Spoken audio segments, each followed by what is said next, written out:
Let's check in with Lonnie. We're looking at a warm-up here coming our way, right? Yeah, you know, as you look down towards especially the end of the weekend, it really starts to warm up out there. In terms like just like a big storm system, be it a rain system or a snow system, I just don't see it.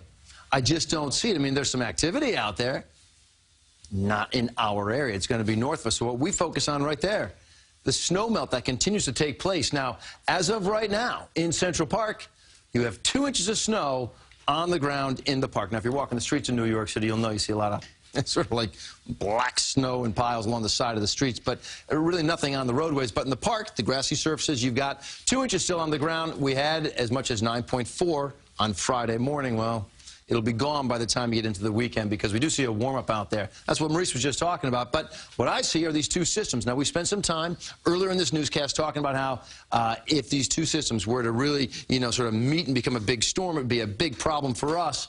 And they're going to be meeting, okay?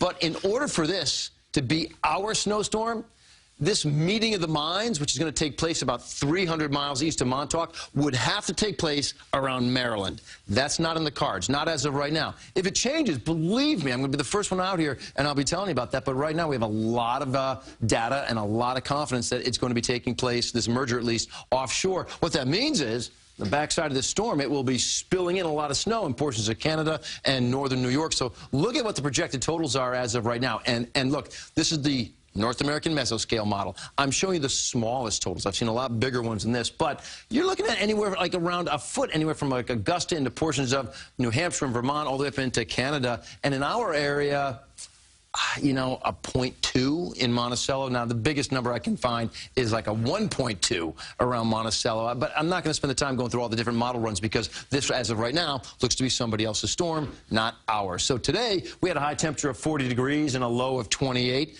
Very fine-looking Valentine's Day out there. 41 is your typical.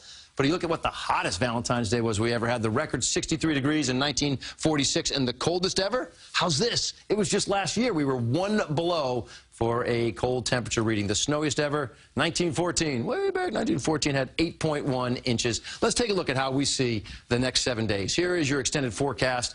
Again, no real big systems brewing out there. The way it comes together, you're 44 degrees tomorrow, maybe a 30% chance for a snow shower or a rain shower tomorrow. Not a huge accumulator, but there's a little chance out there. Again, it just looks like right now the bigger accumulations would be well north of the area. You're 37 on Thursday, so that's not the warm-up. 38 on Friday, that's not the warm-up. And tomorrow and Thursday and Friday, I think probably the story again will be the winds. But we're talking gusts 30 miles per hour, not like 60, 70 miles per hour. But windy conditions for about 3 days, and then you start to warm up by the time you get into, you know, Saturday, Sunday. I think Sunday, some folks could find 60 degrees. Wow. President's weekend, by the way, big holiday. So. And I think the weather, if folks like the mild weather, they'll enjoy it. I know there's still some snow lovers. I know there are a lot of snow lovers out there who want the snow, but it's just not this system. Yes, big ski weekend.